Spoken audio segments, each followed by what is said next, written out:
तो वही आज का टॉपिक है कि ज़िंदगी 70 से शुरू होती है। Life begins at 70। ये कम से कम मैं अपने बारे में बोल सकता हूँ। मैं 70 साल का हो गया।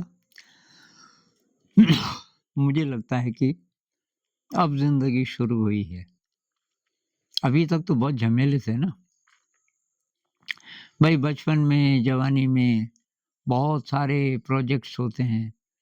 बहुत सारी इच्छाएँ होती हैं, बहुत सारी वासनाएँ होती हैं। उन सब के साथ डील करना पड़ता है। एक्सपेक्टेशंस होती हैं अपने स्वजनों की, परिवार वालों की, और अपनी भी इच्छा होती है कि मैं कुछ कुछ प्रूव करूँ, मैं कुछ करूँ ज़िंदगी में। लेकिन अब वो सब खत्म हो गया। अब 70 पे आप पहुँच गए, तो कोई वासना नहीं बची। जो करना था वो कर दिया।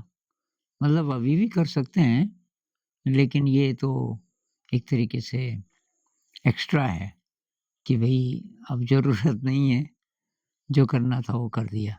ऐसी कोई इच्छा नहीं बची कि कुछ प्रूव करना है, दिखना है। संसार की नज़र में इम्पोर्टेंट बनना है। तो संसार की जो संसार में कुछ करने की, संसार को, लोगों को इम्प्रेस करने के लिए कुछ जो करने की इच्छा होती है, वो 70 तक खत्म हो जानी चाहिए। तो अभी मैं देखता हूँ कि बस रोज़ छुट्टी है, रोज़ ही टाइम है, और करना चाहें तो करने के लिए बहुत कुछ है। अभी मैं थोड़ा-थोड़ा ठीक हो गया। अभी ट्रीटमेंट तो चल ही रहा है, लेकिन थोड़ा-थोड़ा मैं चलने लग गया, कुछ-कुछ चीज़ें मैं कर ले रहा हूँ। तो ये इंटेलेक्चुअल काम तो होता ही रहता है, कुछ रिसर्च करता हूँ, लेकिन इसलिए नहीं कि कुछ करना है, बल्कि इसलिए कि वो एक प्रकार का मनोरंजन है। और इस चैनल के लिए भी मुझे लगता है अभी कुछ-कुछ चीज़ें यूज़फुल हैं दोस्त लोगों के लिए। तो उसपे थोड़ा रिसर्च कर लेते हैं।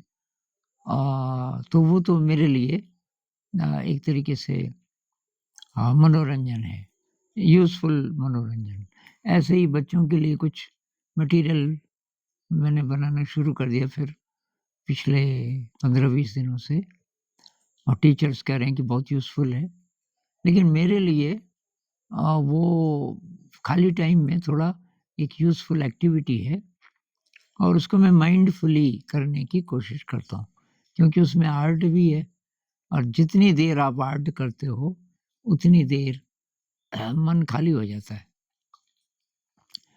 लेकिन कोई प्रेशर नहीं है, कोई प्रेशर नहीं है, और जो ख़ास-ख़ास चीज़ें हैं, वो मिल ही रही हैं।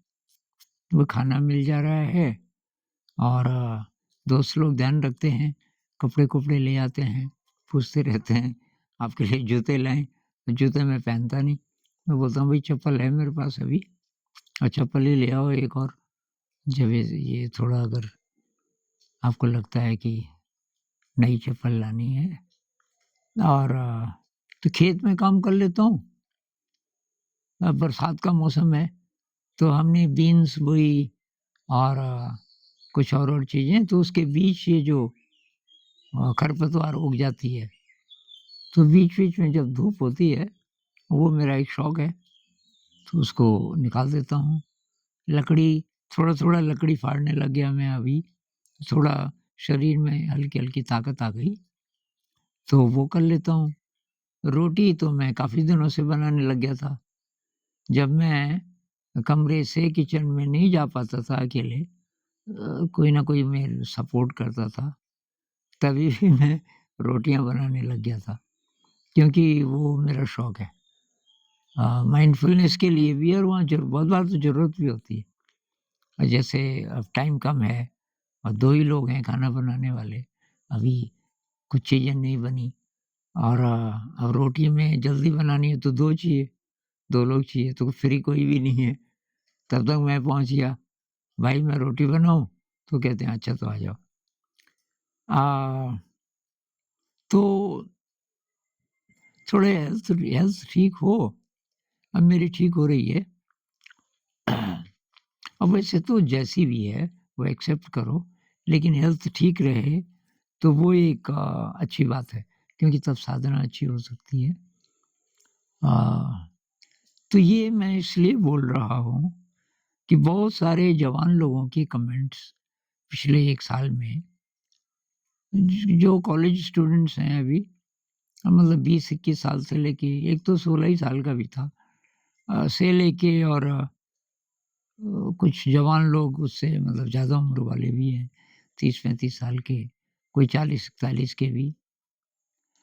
और वो क्या कह रहे हैं कि क्यों जीना है? क्यों ना आत्महत्या कर दें?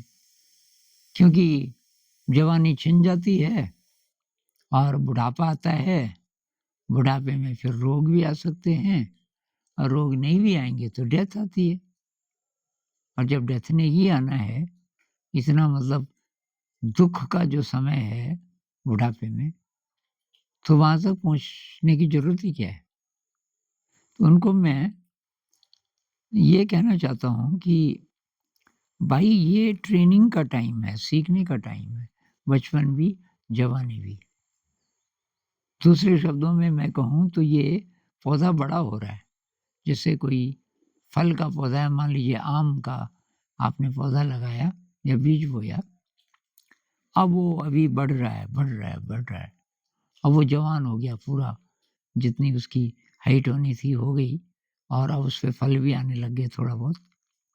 तो वो ये टाइम है जब फल पकने शुरू होते हैं, अगर आपने उस पेड़ की देखभाल सही ढंग से की होगी तो। तो भई मैं तो ये कहता हूँ कि ज़िंदगी बहुत ग्रेसफुल हो सकती है, बहुत सुंदर हो सकती है, और आपके आस-पास जो लोग हैं, उनके लिए यूज़फुल भी हो सकती है, अगर आप सही ढंग से जिएँ।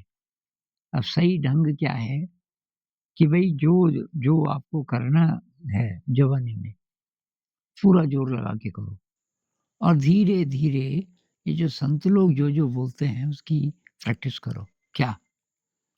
कि निर्लिप्त होके काम करो, ये तुरंत नहीं होगा। जितनी भी बातें हम करते हैं ना, संत लोगों की बातें सुनते हैं, सुनने में बहुत अच्छा लगता है, लेकिन करना बहुत मुश्किल है। उसके लिए काफ़ी अभ्यास की ज़रूरत है। जैसे कि काम करो और फल की इच्छा मत करो। अब ये आप प्रैक्टिकल करके देखिए, इतना आसान नहीं है। धीरे-धीरे करके होगा, और वो उसी अनुपात में होगा, जिस अनुपात में आपको अपने अंदर की शक्ति का पता चलता रहता है। तो धीरे-धीरे जैसे-जैसे उम्र ज़्यादा होती है, आपके अंदर की शक्ति बढ़ती जाती है, क्लैरिटी बढ़ती जाती है। अब रही मृत्यु, तो मृत्यु का डर आपको इसलिए है कि आप मिले ही नहीं कभी मृत्यु से, तो थोड़ा जान-पहचान बढ़ा लो, बात खत्म, पता चलेगा मृत्यु तो बहुत खूबसूरत अनुभव है। जान-पहचान कैसे बढ़ाओगे? ध्यान में। ध्यान में ऐसे क्षण आने शुरू हो जाते हैं, शुरू से ही, जैसे ही आप ध्यान सीख गए। ध्यान कब सीख गए, कैसे पता चलेगा? कि आप कुछ नहीं कर रहे हो, कोई स्ट्रगल नहीं कर रहे हो। ध्यान करने की कोशिश नहीं कर रहे हो। आपका ध्यान टेक्नीक पे नहीं है कि क्या करना है, कि साँस को कैसे ऑब्ज़र्व करना है, शरीर को वो अपने आप हो रहा है।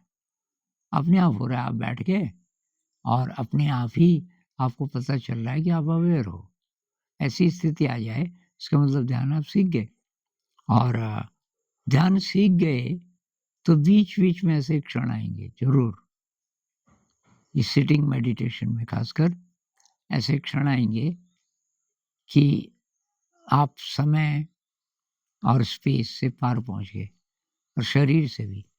कुछ देर के लिए जैसे आप शून्य में चले गए, 5 सेकंड, 10 सेकंड, इतना ही सही, और कोई आधा मिनट तक रह जाए उस स्टेट में, तो तब तो बात ही क्या है, वो जो स्टेट है बियॉन्ड टाइम एंड स्पेस और बियॉन्ड बॉडी भी कह लीजिए, वही मृत्यु का टेस्ट है।